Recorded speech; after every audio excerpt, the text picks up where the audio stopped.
season 4, episode 2 review of Insecure. I believe the episode is titled Low Key Distant. I am putting it on YouTube, although there is no video. The quarantine goal is to eventually transition to weekly video reviews of the show. But we ain't there yet. But it's on YouTube now, and the video will come later. But let's get started with the review. I would just like to shout out Miley in this yellow dress. In the beginning of the episode, I thought she looked absolutely amazing. I actually didn't know what she or Andrew were talking about. I was just like, damn, she looked good in that dress. Fire. So in the beginning of the episode, Miley and TSA Bay are about to catch valet to go to wherever the hell they're supposed to go after dinner. And he gets a call, and you see this thirsty look in her eyes. And she's like, oh no, it's okay. You can get it. I rolled my eyes because you can tell in that moment, and you see it later on in the episode, she is kind of, I feel desperately searching for a connection with him. And I'm saying this in a non-judgmental way. I know how it feels to kind of be dating someone for a particular amount of time. And it's you start to feel okay, we're getting to a point where is going to be significant, at least for me. And so little moments will happen that kind of symbol this monikers for that, oh, he's getting a work call. And because if you don't know anyone, it is rude to take a work phone call while spending time with someone else. But if we're so familiar with each other, it becomes part of the territory. So I saw that little glimmer in her eye. Maybe I'm looking too much into it, but I was like, okay, Miley, that's how I kind of knew that she liked him, because it's not, that formality isn't there. Oh, you can take your work call. So he goes to take his work call, and then he comes back, and she's trying to get the deets, and he don't want to tell her. And so you can see she's a bit disappointed. Then he makes some type of comment about them smashing. She's like, oh, I'm not giving it up. And then 5 seconds later, they're smashing. So after the Miley and Andrew sex scene, we cut to Issa and Condola scoping out the location for the upcoming block party. I just want to say shout out to Issa's skirt that she had on. And I love, love, love, love, love this. And I hope that this trend continues for when my post-quarantine body comes back. But I love the look of putting a crop top with something that's more formal on the bottom. I'm pro let's introduce crop tops into a casual professional environment. We're not quite there yet, and I feel LA will be there before Atlanta is. But I loved that outfit. I love Condola's outfit too. I really enjoy her sense of style, which is why I'm so invested in them being friends. And so Condola mentioned she's going out of town for a weekend. She mentions the location, and Issa's like, oh, that's romantic. Must mean Lawrence. And then I love this part. They kind of get the awkwardness out of the way. Girl, I like you. We vibe so well. I really don't want this lame ass nigga Lawrence to stand in the way of our relationship. I love this moment because I remember, and I mentioned this in my last week's recap, people kept talking about how the two girls were going to overcome this hurdle. And some even suggested I just wouldn't even be her friend. But nobody was suggesting that we drop Lawrence. And so I'm team drop Lawrence. I'm team chicks before dicks. And so I really appreciate that these women are okay, niggas aside, I think you're a dope chick. And let's do whatever we need to do to continue this relationship. I thought it was super mature of them. And it was a really good girl power moment. I loved it. So after that, we cut to another scene where the ladies are preparing for trick-or-treaters. So it's Halloween at this point. I did not know that this was supposed to be like a continuation of the same year, but I get it. I don't know where I was, but that's when it became obvious to me, like, oh, it's like literally picking up where the last season left off. Duh, but I didn't know. Anyways, loved Miley's costume. We love a Clover, honey. No Toros around here. I am sick of Tiffany being pregnant. And yeah, her pregnancy belly looks horrible. Kelly's costume, I'm just not a fan of the comical fat girl gigs. Just, it wasn't my cup of tea. But yeah, she was committed though. I will say, like, she came with it. She was not, a lazy Babs. She did everything from the nails, and she does make a joke about somebody having a wipe for her. And she looked at Issa like, that's your job. And then I had no idea what Issa was. I'm sorry. I had no clue. I'm pretty sure she was something black, though, because it's a black-ass show. So that's that. I think the only thing of significance from this scene is there was a little shlibbity-blop that I noticed. Issa was kind of giving a recount of where she was with the block party. And Miley, for her to not be able to verbally communicate, she should be telling how she feels with her face. Like, her poker face is horrible. So she makes a face and you can tell she's a little bit, she's feeling a bit hurt that she's not in the loop as far as Issa's progress with her block party. So she pulls it to the side and it's like, oh girl, I did not know you were that far along. And Issa really doesn't care because like she knows that Miley is busy with work, and actually Condola, I think, is a bit of better help for her than Miley could ever be, because this is what Condola does. But anyways, and so they make plans to meet later for dinner to catch up that week. And then when they walk back to sit with the rest of the girls, Miley kind of goes, oh yeah, well, you already know this. But then she had to catch Issa up. And I peeped that, like, wow, Issa isn't the first to know that you dropped the draws for Andrew. It's just a little bit of, shadery. And I'm not gonna lie, before I was mature and worked on this in therapy, if I felt a certain way about my friends, I would like withhold information, like, you aren't doing the things that I want you to do, and so I'm gonna withhold this personal information and I want you to hear it from somebody else. But honestly, like, the friends that I have wouldn't give a damn. And number two, it was just childish and immature. And I'm only 27, and so it made sense for me to be doing that when I was like 25, 26. But for Miley, old ass, to be doing this is very disappointing. Sis, please go back and see your therapist. And then we cut to what we find out later on in the episode is TSA Bay's last appearance in the show. It is a sex scene. I like chubby dudes. Those are the dudes that I be dating. So, like, this is nothing new to me. I do not appreciate, though, them cut into his ass clapping in the show. It makes... It's funny, but it's not, I don't know. I don't want to see any man's ass clap. I don't care what size you are. I think it's because,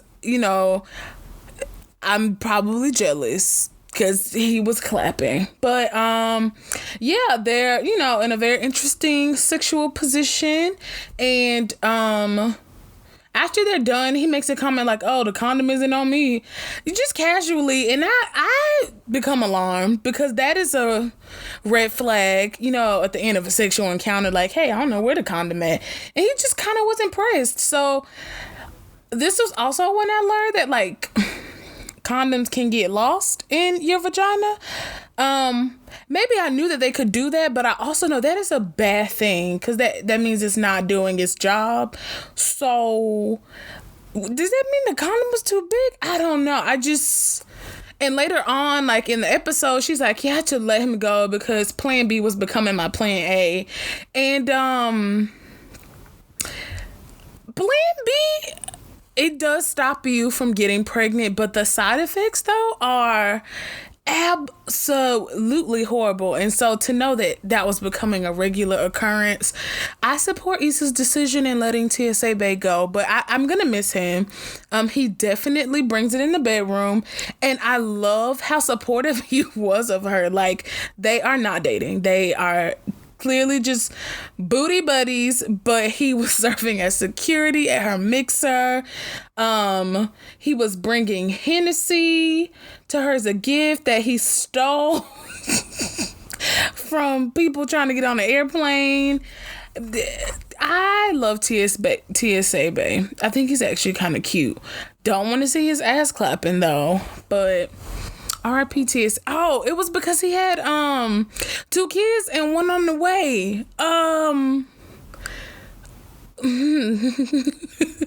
I guess we see now like where the kids come from, because he obviously can't use contraception properly, but you know, good in the bedroom or not, it's not time for Issa to have no kids. She was just on a nigga's couch like 2 months ago. So yeah, R.I.P. TSA Bay. It was nice knowing you. Oh, I forgot about this part. So like after she finishes, it's his turn to finish. And so he instructs her to press his booty button. I'm unsure. Was that his butthole? And I love how she was like, no hesitation, in search of his butthole. And like she had this look of concentration on her face because it wasn't the best position to touch said butthole. And I'm just like, wow, y'all are really committed to each other's pleasure. It was beautiful. It was really, I was like, wow, I'm not touching nobody's booty button. I'm sorry. I don't even touch my own booty button. I'm sorry. And maybe this is why I don't have a TSA Bay. But yeah, that part was, I had to come back and add that part. It was funny. So this is my least favorite part of the show. Lawrence makes an appearance. If you don't know, if you're new here, and everybody's new here, I don't like Lawrence. I believe he's the world's biggest lame. And so anytime I have to see him, a bit of annoyance arises. But anyways, he and Condola are having lunch. He orders mayonnaise to go with his fries, and she chuckles because in her conversation with Issa, where they agreed to not let his lame ass stand in the way of their budding friendship, Issa mentions like, oh yeah, that nigga put mayonnaise on his fries. I'm not gonna let him stop me from getting to know you. A ha ha ha ha chuckle moment. But of course, lame ass Lawrence is like alarmed. Oh, y'all talking about me? And so she's telling him like, no, we just mentioned you and we had to address the huge elephant in the room. And it was something that was kind of standing in the way of our friendship. So by speaking about you and acknowledging like that you were a thing, it was how we were able to move forward. The nigga didn't hear nothing Condola said and took it back to his homeboys, who, like, while they are really funny and offer a lot of comedic relief, I think that they are horrible friends and give the worst advice ever. And so they were saying a bunch of, you know, just giving badass advice. Derek was like, oh, that's why every time I break it with somebody, I move. Interesting. And then Chad was saying, like, what I tell you about peeing in the pool you swimming in, or something, like some type of analogy he used. I thought it was funny, but like I agree with that sentiment. Like if I'm going to a baby shower of a mutual friend of my ex, I am not committing to any sort of encounter with anyone I meet there without some type of background check with my friend. Like, hey, I met old girl. How do you know her? I mean, that's just something that I would do, but we all know that niggas don't care. So then Lawrence takes it upon himself to reach out to Issa and meet her face to face to ask her not to talk about him with Condola. This was weird to me for several reasons. Number one, why do you care so much? If your ex-girlfriend is now hanging out, your ex-girlfriend of 5 years, and y'all broke up like less than a year ago, I would imagine that you would come up in conversation casually at minimum. The fact that he's like so shocked by that, I think is stupid. Number two, the fact that he thought it was so important to drive to Issa's house and speak to her about it in person. Does he not have hobbies? Like, we know that he finally has a job, but really, I just thought it was so childish. Like, and the fact that Issa agreed is surprising to me too. If my ex-boyfriend rolled up on me and was like, don't talk about me with my new girl, don't talk to me, talk to your new bitch. Like, you have no control over what Issa does. If something is making you uncomfortable, I would think that you would address it with the girl that you're dating. Like, tell Condola. He skipped over Condola and went right to Issa, which I thought was very telling about, I don't know, his level of connection to her. That is your ex. You shouldn't feel comfortable reaching out to her more than you feel. I get that you know Issa longer, but like, you're trying to make Condola your boo, and Issa is your ex. So shouldn't this be like an exercise to test your communication skills with your new boo? Not go to the old boo? It was just very weird to me and stupid and unnecessary, but this is Lawrence we're talking about here, so you can't expect too much. Like from the Twitter discourse and everything and just stuff I see online, Miley is, garnering quite the bad reputation out here in these streets. So I do want to take the time to give her a little bit of a clap bravo. I love the apology that she gave to Torian. I think it's so huge, especially as a Sagittarius, when people apologize, because I know how hard it is. I hate apologizing, and I really wish 9 times out of 10 that people will move on without apology. Shout out to Nene for that method, but I also recognize the immaturity in that direction. So I really appreciated and thought it was a good move for her to reach out to Torian and apologize.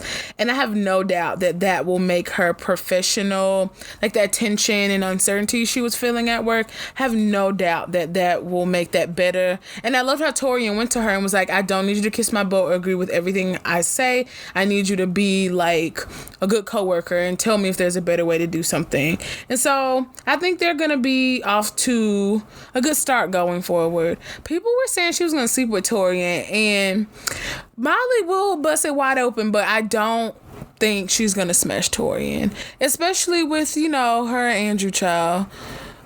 Even though they're like hot and cold 4 different times in one episode, and the episode only 2 seconds long. But yeah, no, Miley and Torian, I don't see that happening. Speaking of Miley and Andrew, she mentioned when she was with the ladies for Halloween how she felt that they should be closer. And I really did understand that, but also I feel like that's what happens when you introduce sex too early in a relationship. And I'm rolling my eyes at myself, like, internally, because I'm also the type of woman who's like, I'm holding no chastity belts over here, honey. But you do have to be careful with when you introduce sex, because after you do it, it is really easy for that to be the only thing that you do. And it's not just a him thing. It could be a you thing. Like, it becomes a really comfortable pattern of, okay, let's eat and then let's go have sex. Let's go to the movies and then let's go have sex. Okay, let's go to this concert and then after we're going to have sex. And you're spending all of this time together, but you end up like not knowing each other because you aren't really talking to each other. So it's something that you have to be cognizant of when you are introducing sex into a relationship. At least that's something that I have to be cognizant of. And I think Miley too, child. So I think she wanted to get a bit closer. I don't know if the answer is to like cut off sex completely, especially if you've already introduced it. But she was looking to have more of a date with Andrew where she could get to know him. So she invited him over, she made gumbo, and they were looking at her baby pictures and she was talking to him about her siblings, and it all seemed to go well until he mentioned that like he doesn't know where his sister is. And she's like, how do you not know where your sister is? He visibly tenses up and like tries to avoid it. And then she's like, no, you can talk about it with me. And I get what she was trying to do. She was like desperate to feel close, but also you have to move at other people's pace. And then I think she felt rejected. And so she does what she always does. And she just lashes out verbally. She's a lawyer, so she got that fire when it comes to her words. And so I think she said something about her man not having depth. And Andrew has depth. But I think if she would have said it like, oh, I'm just I'm not trying to be intrusive, but we have been spending a lot of time together, but that isn't equating to me feeling like I know you better, which is why I want to dial back the sex and really have dialogue where I feel like I get a good sense of who you are. You see how I just said that? And I feel like Andrew would have been like, okay, yeah, let's talk about, I'm not ready to talk about my sister right now, but let's talk about da-da-da-da. But because she's like, I want a man who's real with me and a man who has depth, and he gets offended, and then he goes to the Summer Walker concert. I think they should have went to the Summer Walker concert anyways, and we could have talked about our feelings and who you are later, because I love Summer Walker. But yeah, she kind of fucked that one up. But at the end of the episode, Issa and Miley are hiking. And Issa and Miley are both like horrible communicators with each other, and they're so passive aggressive. So I think Miley kind of mentions that her and Andrew are on the outs, and Issa's like, you always seem to find something. Are you tired? Because I'm tired for you. And if my friend would have told me that, I would have been like, bitch, you better be glad you're my friend, because I want to fight right now. It just, the delivery, you're my friend, I want you to keep it real, but also my friend would know that, like, ouch, my feelings, that hurt me. I don't know.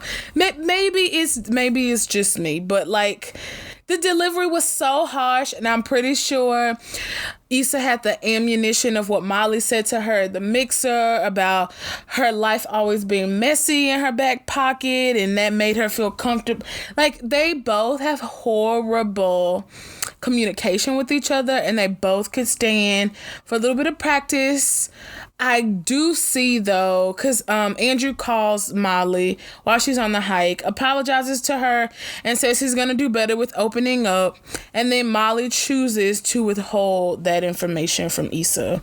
And all it is they're both building, I would say Miley more than Issa, like little blocks of resentment against each other. And what is going to happen is so obvious to me is one of them is going to snap, child. And I'm pretty sure it's going to be Miley. And when she snaps, she's going to be saying all of this shit that she should have told Issa when it happened, but she didn't, because she's immature and horrible at communicating. And then the way she says it is going to be so harmful. It's not going to be in a way that, like, Issa can take responsibility for how she contributed to the dynamic. And Molly's going to have to apologize for the way she brings that information forward. But she's going to be in her head so much the victim that she's going to be like, why should I say sorry? I can see the whole thing. And it's tragic. I think the worst part of it, and it makes me so proud of my decision to start therapy like almost 4 years ago. I did not want to be like a old bitch with emotional maturity issues. I get it, age is just a marker, but I don't want to be old and immature. And like, you really see the immaturity shine through sometimes in these ladies. Miley more than anyone, because I think I'm so hard on her, and I get so disappointed because she has money, and having money doesn't mean everything, but it means that she has access, and like the stress that poverty brings she doesn't have. And having money has its own issues, but I will say, like, I have been broke, and then I have had a little bit of coinage, and having a little bit of coinage gives me the time and the privilege to really turn inward. And I'm just kind of disappointed that she hasn't made that pivot and turned within herself to fix some shit. She started that one season, I want to say it was the second season, when she did therapy, but she never finished. And like in season 4, it's just becoming obvious that sis needs to finish and work on it and adjust her expectations and learn how to love and coexist and be in relationship with people who don't always do what she wants them to do. I think her and Issa have worked well for so long because there was a particular dynamic. Issa was struggling and Miley was doing well, and she was in a place where she could kind of give unsolicited advice. Issa was kind of leaning on her because she lacked direction. But as we see in season 4, Issa has gained the direction, she's gained the momentum, and she's actually making moves, and Molly doesn't know what to do with that. And I don't know if that is a good sign for them, or if that's a good argument for them being friends, because who wants to befriend someone where the relationship only works when you're down? Molly has to adjust to like this new emergence of Issa's identity, like her being like some sort of cultural curator with this block party, and the relationships that come along with it, which include Condola, the confidence that come along with it, the direction that comes along with it, not needing Molly's advice all the time, not needing Molly's money all of the time, not needing support in a way that's like financial, but more of like an emotional support way. Like, you don't have to agree with my decisions, but I want to feel like I have you in my corner. And I don't know if Molly, she's not doing that right now. She's gonna have to grow and change and evolve in that. But yeah, I think my review for this episode is longer than the episode itself, child, but we love Insecure. Hopefully I will see y'all next week visually. Pray for me, y'all, and my productivity during the corona times. I hope y'all are staying well and staying safe, and I will talk to y'all next week.